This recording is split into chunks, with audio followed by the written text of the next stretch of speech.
Have you ever caught yourself saying something like, "I'm too old for that," or "That's just how things are now"? If so, you're not alone. Those words can slip out so easily, like second nature. But here's the truth. Those phrases can slowly chip away at your confidence, your dignity, and even your zest for life. Now, let's be clear. Growing older is not a problem. It's a privilege. But sometimes the way we talk about aging can feel like we're giving up, like we're stepping aside instead of stepping forward. And that's not the way it has to be. This stage of life is just as rich, just as meaningful, and just as full of opportunity as any other. Sometimes even more so. But we need to stop repeating the phrases that hold us back. So today, I want to have a heart-to-heart with you. We're going to talk about 6 things that many people say after the age of 65, often without even realizing it, that quietly undermine their self-worth. And most importantly, we'll talk about why it's time to stop saying them and what to say or think instead. Let's begin with something I hear all the time. "I'm too old for that." This one sneaks into conversations in the most casual ways. A friend invites you on a trip and you laugh and say, "Oh, I'm too old for hostels or hiking." Or someone suggests trying a new dance class, and your first response is, "At my age? I don't think so." But here's the thing. What does too old really mean? Too old for what? Joy, discovery, movement. The phrase, "I'm too old for that," is often more about fear than age. Fear of embarrassment, fear of failure, or simply fear of change. But when we say it out loud, we start to believe it. And before we know it, our world gets smaller and smaller. Think about this. Colonel Sanders started KFC when he was in his 60s. Laura Ingalls Wilder didn't publish her first Little House book until she was 65. There are people running marathons at 80, learning to paint at 75, falling in love at 90. These stories aren't just exceptions. They're reminders that life doesn't come with an expiration date. So instead of saying, "I'm too old for that," try this. "That's new for me, but I'm open to it." Or even, "Why not?" Let curiosity lead you, not fear. Now, another phrase that quietly chips away at our dignity is, "At my age, what's the point?" It sounds harmless, maybe even humorous at first. You might say it when thinking about starting a new hobby, updating your wardrobe, or even setting a new goal. "What's the point?" becomes a shortcut to avoid trying. But those words are heavy. They suggest that after a certain age, trying something new isn't worth the effort, that there's no longer value in improvement, change, or self-expression. And that couldn't be further from the truth. In fact, having a sense of purpose is one of the strongest predictors of happiness and longevity in later life. Whether it's volunteering, writing your memoir, gardening, or just becoming the go-to storyteller at family gatherings, your time, your wisdom, and your voice matter. You bring depth to everything you do. That doesn't disappear with time. If anything, it grows stronger. I once met a gentleman who began writing poetry at 68. He told me, "I don't know where it came from. I just woke up one day and started writing." Today, at 74, he shares his poems with local groups and libraries. He says it gave him a second wind in life. And it all started because he stopped asking, "What's the point?" and started asking, "What could this become?" So the next time that old question pops into your head, try flipping it around. Ask instead, "What could this add to my life?" Or "How might this enrich someone else's life?" Because when you see your time as meaningful, your life becomes more vibrant. And that brings me to another phrase I hear too often, usually spoken quietly, almost in resignation. I don't want to be a burden. This one cuts deep, doesn't it? It comes from a place of love. We don't want to inconvenience our children, friends, or caregivers. We worry about being seen as dependent. But here's something important to remember. Needing help does not make you a burden. Being cared for, supported, or even just needing to talk, these are all normal parts of being human at any age. Think about how you cared for others in your lifetime, for your children, your spouse, your parents, your friends. Did you ever see them as burdens? Probably not. You saw them as people you loved, people worth your time and energy. That same love flows in reverse. When someone helps you, they're not doing it out of pity. They're doing it because they want to be there for you. Let them. Accepting help doesn't lessen your worth. In fact, it can strengthen your relationships and allow others to show you the same compassion you once gave so freely. Instead of saying, I don't want to be a burden, try saying, thank you for being here with me, or I appreciate your support. Those words allow both you. You know, the words we choose become the stories we tell ourselves, and those stories have the power to lift us up or quietly hold us down. We've already started peeling back some of those old phrases that sneak into our thoughts, the ones that tell us we're too old, or that our time has passed. But there's another one I want to talk about now, and this one often hides behind a smile. It sounds like this: I've had my time. On the surface, it might seem like a humble statement, even gracious. Maybe you say it when someone compliments you, or when opportunities are presented that feel better suited for someone younger. But when we say, I've had my time, what we're really doing is stepping aside. We're handing the stage to someone else and dimming our own light, as if we're no longer meant to shine. Here's the truth: your time isn't over, it's simply changed. You don't stop being relevant, important, or impactful, just life.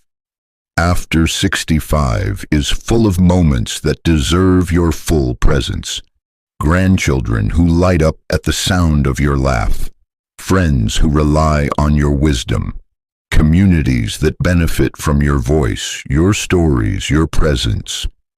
Whether you're mentoring someone, learning something new, or simply enjoying quiet mornings with a cup of tea, that is your time, right now. You're still in it, because you've passed a certain birthday. Imagine telling a blooming rose, well, your spring was beautiful, but you've had your time now. It sounds silly, doesn't it? That rose still has fragrance, still offers beauty, still draws people in, even as it changes. Life after 65 is full of moments that deserve your full presence. Grandchildren who light up at the sound of your laugh. Friends who rely on your wisdom. Communities that benefit from your voice, your stories, your presence. Whether you're mentoring someone, learning something new, or simply enjoying quiet mornings with a cup of tea, that is your time. Right now, you're still in it. So instead of saying, I've had my time, try saying this: this is a new season for me, or I still have something to give. Because you do. And the world is better for it. Let's talk about another phrase that slips into conversations more often than we realize. And it's one that can keep us stuck. It's this one: I'm just set in my ways. That little phrase has ended a lot of conversations, hasn't it? Maybe someone suggests a new technology, or a new routine, or even a different way of seeing something. And we respond with a shrug. I'm just set in my ways. Now, there's nothing wrong with knowing what you like or having long-held values, but when set in my ways becomes a shield against growth, we rob ourselves of the chance to keep evolving. Staying curious is one of the best ways to stay mentally sharp, emotionally open, and spiritually alive. The world is changing every day, and while you don't have to chase every new trend or download every new app, staying open to change, even just a little, keeps your spirit young. You don't have to trade wisdom for curiosity. You can hold both. Think about something as simple as learning to use video calls. Maybe at first it felt overwhelming, but now you can see your grandchild smile from 3 states away. That little willingness to not be set in your ways created something beautiful. So next time you hear yourself say it, pause. Ask instead, is there something new here I could try? Or how might this enrich my life?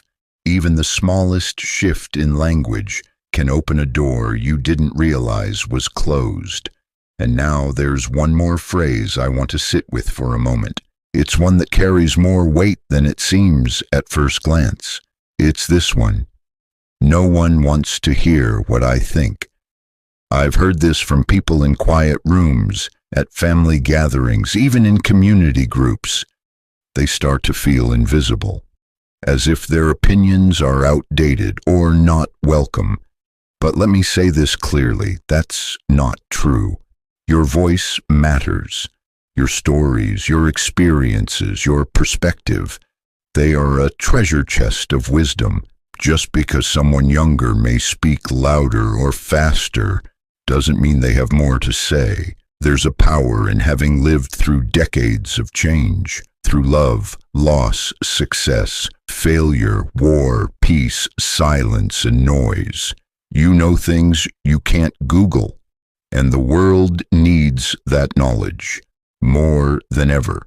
If you've ever felt ignored or dismissed, I want you to know it's okay to speak up, not just for others to hear you, but for you to hear yourself. Don't swallow your thoughts because someone once talked over you. Don't shrink back because the world is moving fast. Step forward with calm, steady wisdom, the kind that only time can shape. And if it ever feels like no one's listening, remember this. Someone is. Maybe not always the person across the table, but someone will carry your words with them long after they're spoken. Maybe it's your granddaughter who hears you talk about patience and grows up more grounded.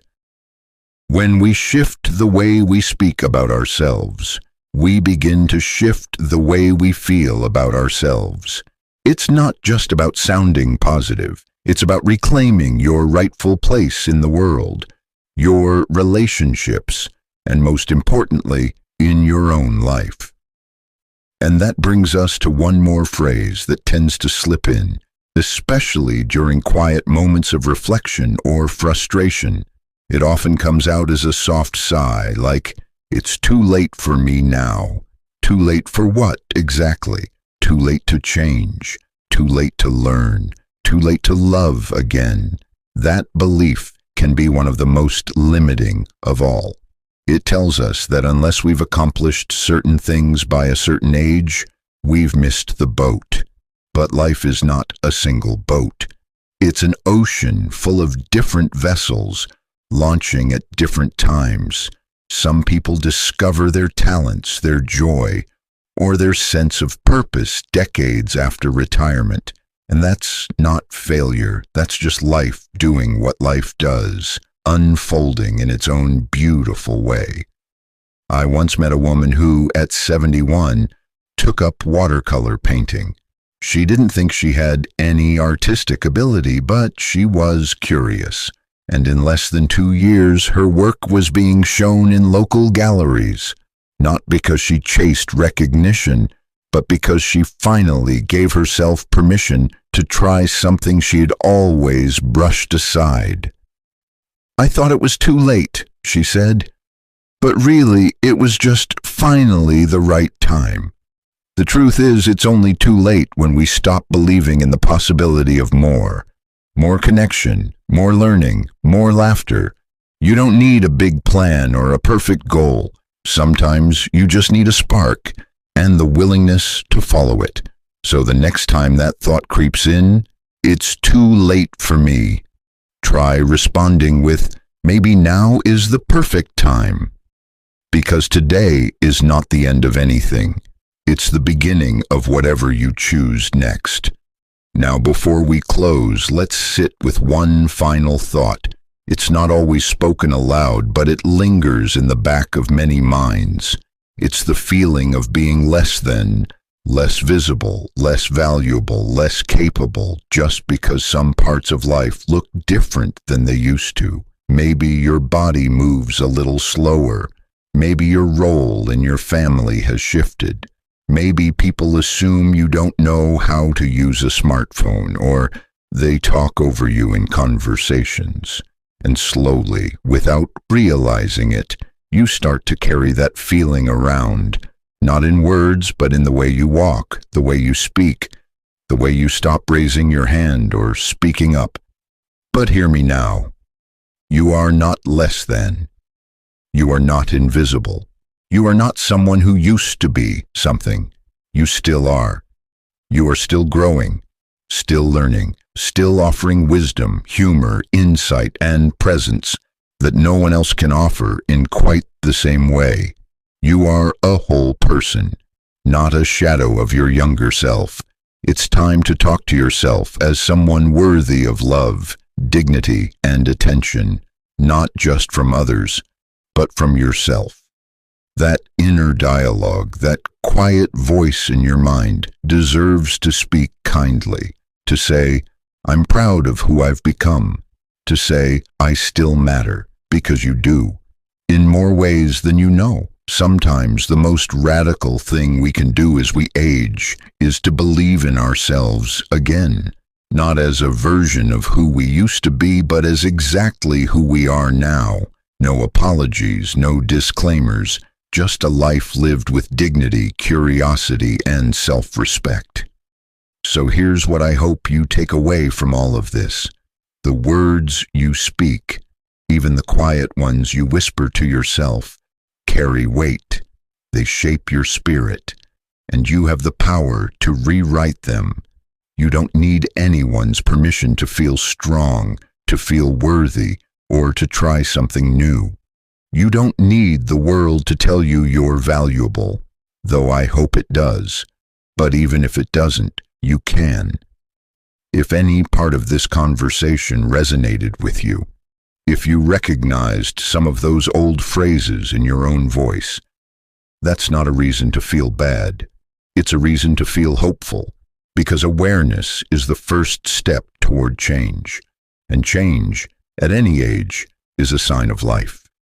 So go ahead, speak differently about yourself. Be bold in the way you claim your time, your voice, and your joy.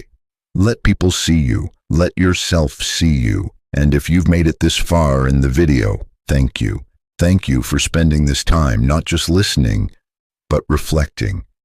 You are part of a generation with so much to give, so much to teach, and so much still to experience.